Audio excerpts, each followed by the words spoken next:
Buenas chicos, eu sou Jéssica do canal Espanhol na Sua Viagem, o canal que te dá dicas de espanhol para você curtir muito mais a sua próxima viagem.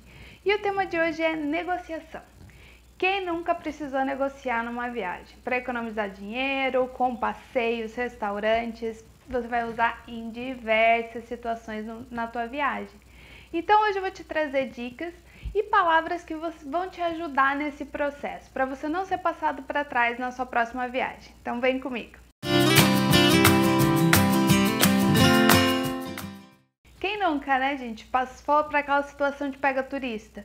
O pessoal vê que você não fala o idioma do lugar, eles já vêm com 1000 coisas para oferecer, passeios incríveis, que muitas vezes não vale a pena ou que nem precisava contratar um guia, uma agência, restaurantes maravilhosos que são totalmente pensados para turista. Você acaba que não conhece a gastronomia do lugar, você não está em lugares que os nativos frequentam. Por quê? Eles veem que você não fala o idioma e vão em cima, oferecendo 1000 coisas, 1000 oportunidades maravilhosas. Mas, para não passar por isso e economizar grana, porque esses lugares turísticos, que são pensados para o turista, são muito mais caros do que os restaurantes e os passeios que os nativos realmente fazem. Então hoje eu vou te dar dica, até o final do vídeo você vai aprender várias palavras que vão te ajudar muito a negociar. E para começar, como é que a gente fala em espanhol que alguma coisa está muito cara? É bem parecido com português. Uma expressão que eles usam demais é que alguma coisa cuesta um riñón.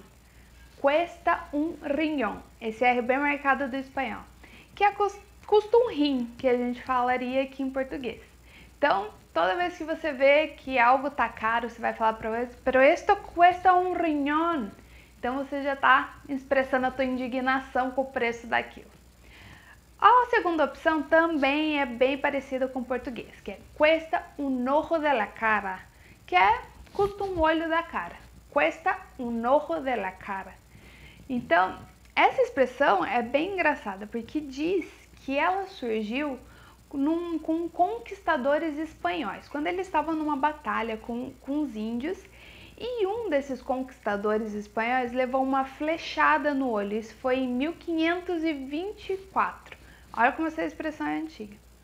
Então, ele levou essa flechada, eles ganharam a batalha contra os indígenas, só que o que ele falou? Que custou muito caro essa batalha para ele. Então, ele custou un ojo de la cara. E foi aí que surgiu essa expressão que a gente utiliza, inclusive, aqui no Brasil. E agora, o que a gente faz para não cair nessas pegadinhas? Primeira coisa, pega a dica com o nativo. O pessoal de agência de informações turísticas, muitas vezes eles têm alguns combinados com o pessoal. Eu indico o teu restaurante e você me dá uma porcentagem. Tem esses combinados entre eles. E eles acabam não indicando um restaurante realmente bom, um passeio bom, ou às vezes até um tour na cidade que realmente vale a pena. Então o que realmente vai valer a pena para você é pegar dicas com nativos. E para isso você precisa ter fluência no idioma. Porque você vai conseguir conversar melhor, entender, perguntar mais e ter mais informação sobre o lugar. Então fica a dica. Fluência no espanhol vai te ajudar demais a conseguir dicas valiosas que vão economizar o teu dinheiro e você vai ter uma experiência muito melhor.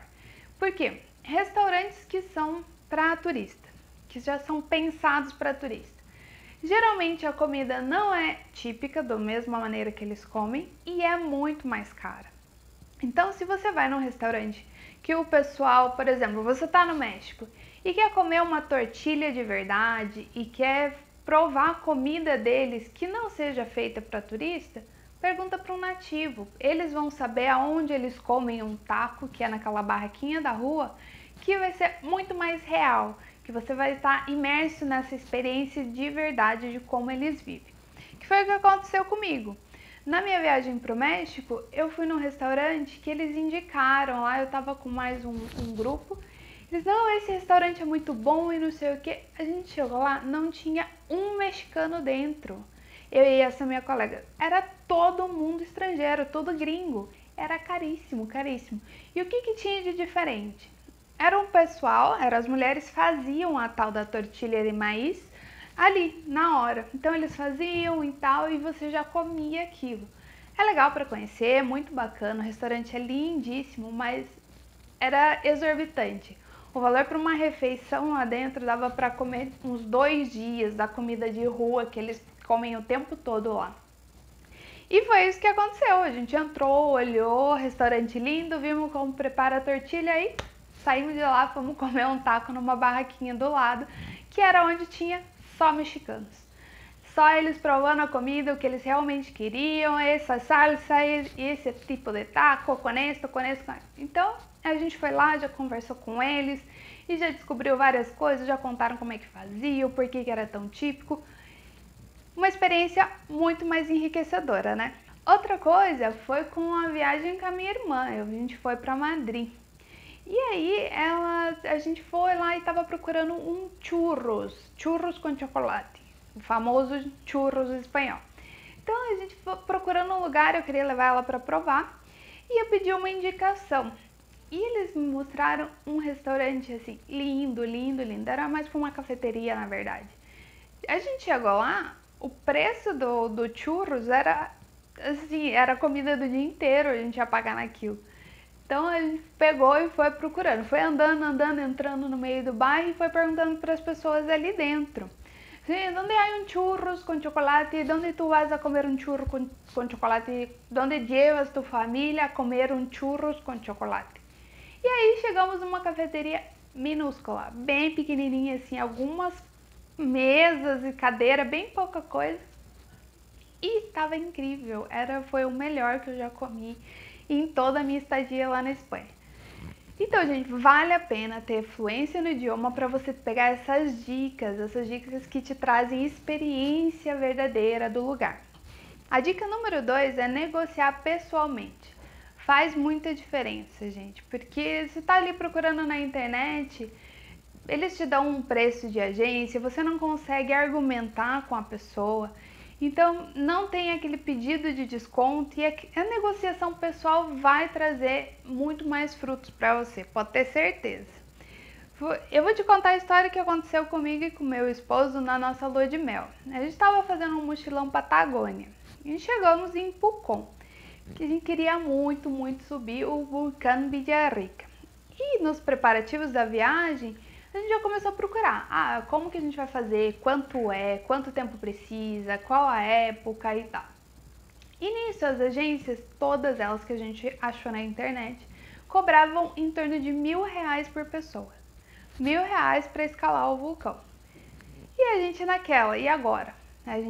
E todas falavam, nossa, você precisa reservar, porque é um passeio concorridíssimo, você tem que ter reserva antes, senão você não consegue subir, porque depende das condições e não sei o que. E a gente, e agora? Vamos arriscar? Vamos parar lá em Pucón sem reserva das agências? O que a gente faz? E por causa desse preço enorme, a gente desistiu. Vamos para Pucón conhecer a cidade, chegando lá a gente vê como é que faz. Se der pra gente subir, a gente vai. Se não, a gente aproveita só para conhecer a cidadezinha, que é uma graça, vale muito a pena. E chegando em Pucón, a gente tinha planejado em ficar só 2 dias. E aí a gente, vamos ficar 4, que se der a gente já faz uma negociação, já consegue ver para fazer esse passeio do vulcão. Então beleza, fomos e ficamos 4 dias em Pucón. Chegando nas agências, a gente usou o primeiro dia para recorrer todas. Fomos de porta em porta, entrando, saindo e negociar. Quanto que tá para fazer o passeio? Quanto cuesta a ascensión al volcán de Villarrica? Quanto nos vai cobrar por la ascensión del volcán? E fomos negociando em todas elas. A gente passou o primeiro dia inteiro entrando e saindo de agência, porque era uma do ladinho da outra e tinha muitas, que a gente nem tinha achado tantas assim na internet. E lá era uma portinha e uma agência, e a gente foi. Entramos em todas e já aproveitamos para conhecer o centro da cidade. Aí no segundo dia, separamos as que tinham um preço melhor e que o pessoal era mais fácil de negociar. E fomos nela. Deu mais ou menos umas 6 agências para o segundo dia. Já no primeiro horário, a hora que abriu, a gente já estava lá batendo na porta deles. No final das contas, a gente fechou com alguma das agências por R$ 800 os dois. Nós dois conseguimos fazer a escalada do vulcão por R$ 800. Na internet eles estavam cobrando 1.000. E nisso teve um casal italiano que subiu junto com a gente e eles já tinham feito uma reserva anterior. E eles tinham pagado R$ 800 cada um. Então, para você ver como faz diferença a negociação pessoal e a negociação com fluência no idioma, porque eles tinham dificuldade com o espanhol. O italiano lembra bastante, tem várias palavras que são muito parecidas com o espanhol, mas eles não tinham uma fluência, então eles não conseguiam negociar, eles não conseguiam argumentar. Então presta muita atenção, porque o espanhol vai fazer você economizar muito dinheiro na tua próxima viagem. Inclusive usando essas dicas que eu vou dar aqui, com várias palavras que vai te ajudar na argumentação do preço que eles estão te oferecendo. Então, vamos começar. A primeira que eu queria falar com vocês é que caro e barato é igual, é igualzinho no português, está caro e está barato. Então, com isso a gente já fica mais tranquilo. A próxima, que foi o que eu usei bastante para argumentar nosso passeio do vulcão, é a baixa temporada. Então, toda vez que você estiver num destino que seja a baixa temporada daquilo, é muito legal você mostrar que você sabe. Olha, eu tô aqui, eu quero fazer esse passeio, você tá me cobrando tanto, pero eu sei que é baixa temporada e não vai chegar nadie. Então, onde está meu desconto? Então, se você mostra para ele que você tá sabendo, que você pesquisou, olha, a chance de ter mais gente é baixa. Então é melhor você vender para mim com um desconto bacana, que seja um bom negócio para os dois, do que você tentar extorquir, meter a faca e tentar tirar todo o dinheiro que eu tenho. Então isso é muito legal. Toda vez que você for para um destino que seja baixa temporada, deixe isso muito claro a hora que você estiver argumentando com a pessoa. Para começar a negociação, como é que vai ser? Você vai perguntar o preço. Quanto custa? Quanto vale? Não esquece que em espanhol não tem V, é som de B, o B fraco que eles falam. Quanto vale? Quanto vale isto? Quanto vale el passeio? Quanto vale o que você estiver procurando, beleza? E a pessoa te dá o preço, o que você vai fazer? Pedir desconto. O desconto você pode pedir se você vai pagar em dinheiro ou se você vai pagar adiantado. Como é que vai ficar? A primeira opção, você está lá negociando e você quer pagar em dinheiro. Normalmente as agências, os passeios e qualquer lugar que você vai, eles te dão desconto por pagar em dinheiro. Então o que você vai perguntar? Quanto vale? Qual é o desconto se pago em efetivo? Não existe pagar em dinheiro, porque você está pagando em cartão, você está pagando com dinheiro de qualquer maneira. Quando você está pagando com a nota, efetivo. Qual é o desconto se pago em efetivo? Então você vai perguntar para ele o quanto de desconto ele vai te dar se você pagar ali em cash. Isso é muito bom de usar. Quase 100% das vezes eles vão te dar o desconto, nem que seja aquela porcentagem do valor da maquininha. A segunda é se você vai pagar adiantado. Por exemplo, você vai fazer um passeio que, igual a gente fez o passeio em Ushuaia, era um passeio do catamarã e um passeio na Laguna Esmeralda. Então na agência a gente perguntou: quanto que você vai me dar de desconto se eu pago adiantado o próximo passeio? A gente faz aquele pacotão, já paga o primeiro e o segundo junto. Quanto me vai dar de desconto se pago adelantado? Adelantado. Então, esse vai pagar adiantado, certo? Toda vez que você for pagar, por exemplo, eu vou decidir ficar mais alguns dias. Às vezes em hostel você consegue negociar, em alguma pousada, algum lugar que você está ficando. Se pago adelantado, la diária, se pago adelantado, o que seja. Por exemplo, tem gente que paga adiantado até em restaurante. Eu já vi muito mochileiro que eles tinham um lugar perto, que era um lugar bacana, era bom, era barato, e eles iam ficar na cidade 5 dias, uma semana. Então o que faziam? Iam lá e diziam: se te pago adelantado, ¿Cuánto me va a costar?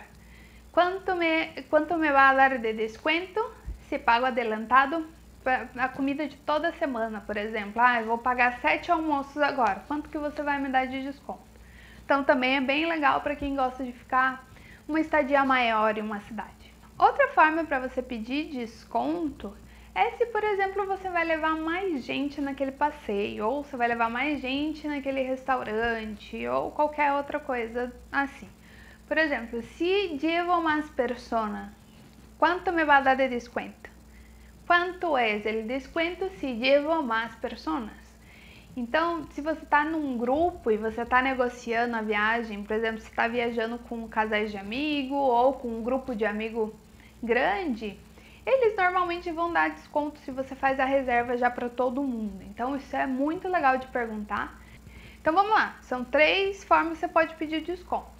Se você vai pagar com efetivo, qual é o desconto se eu pago em efetivo? Se você está ali pagando em cash, no dinheiro. 2. Se você vai pagar adiantado, qual é o desconto se eu pago adelantado? Então, terceira forma, qual é o desconto se llevo más personas? Outra forma, se traigo más personas, se eu levo mais pessoas para viajar ou se eu trago mais pessoas para o restaurante, para o passeio, tanto faz, você vai poder usar qualquer uma das duas, certo? Então não esquece que essas 3 formas são muito eficientes de conseguir desconto. Outra forma de negociar pode ser um brinde, não precisa ser necessariamente um desconto. Então como é que você vai pedir um brinde para a pessoa? Em lojas de souvenir, que é o mais comum disso acontecer, se você vai levar, por exemplo, os chaveiros, os ímãs de geladeira, llaveros, los imanes. Então você vai levar vários. E você chega e pergunta para a pessoa: se me llevo 2, me regala 1? Ou se me llevo 10, me regala 2? Então, se você está levando uma grande quantidade, você vai perguntar por um regalo, que é um presente, traduzindo literalmente. Mas eles usam muito nesse sentido de brinde. Então, me regalas 1 se llevo 2? Me regala 2 se me llevo 10? Então você pode negociar nesse formato também, para pedir brindes. Outra situação, sem ser em loja de souvenir, que isso é bem comum, é no turismo de aventura. Por exemplo, essa história que eu contei para vocês do vulcão. A gente precisa de um equipamento para subir, é bastante coisa. Então vou até mostrar a foto aqui para vocês. E tudo isso tem um custo. Algumas das agências incluem e outras não. E quando você vai negociar, você vai e pergunta: está incluído los equipos? Ou me vas a regalar los equipos? Por exemplo, o nosso estava incluindo a maior parte, as botas que a gente negociou e conseguiu eliminar a taxa de aluguel das botas. Então, quando você for perguntar e quer brinde ou quer saber se alguma coisa está incluída, você vai dizer regalo. ¿Cuánto me regalas 1 se me llevo 10? Ou então se está incluído los equipos, isso pode até ser para uma situação num restaurante. Você vai e tem o plato del dia, que é muito comum na Espanha, por exemplo. El menú del dia. E aí você vai e pergunta: está incluída a bebida? Está incluído el postre?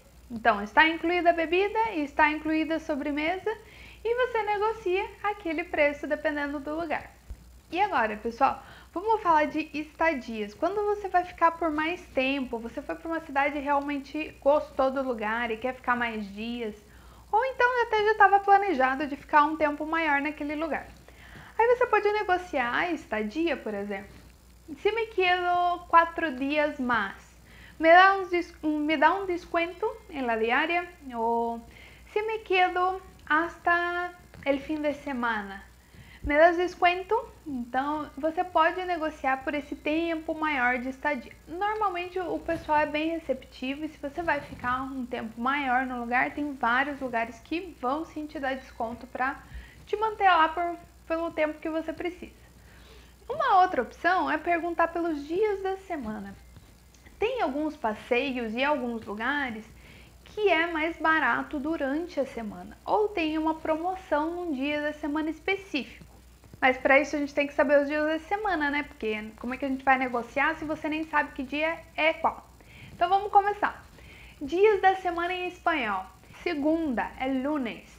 Lunes, geralmente tem muita promoção na segunda-feira e algumas viagens tem que ficar atento porque tem vários museus e exposições que fecham em lunes. Então, presta atenção, segunda-feira, lunes.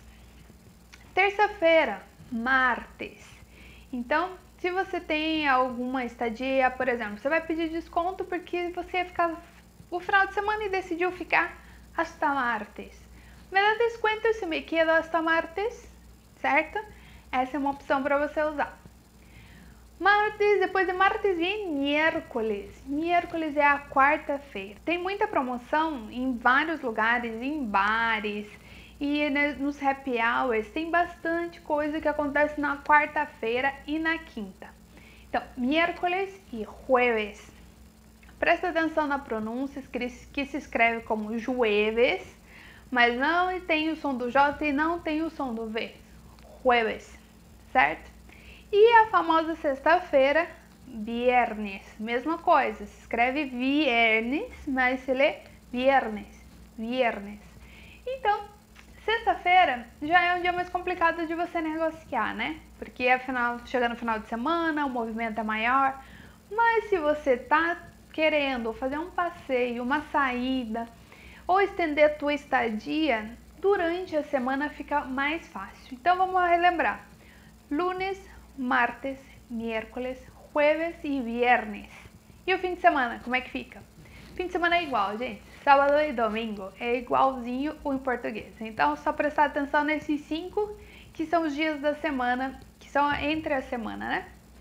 ¿Qué día de la semana es más barato para este paseo? O en qué día de la semana hay promoción en este bar? ¿En qué día de la semana es más barato en este restaurante? Então tem várias opções que você pode negociar com os dias da semana.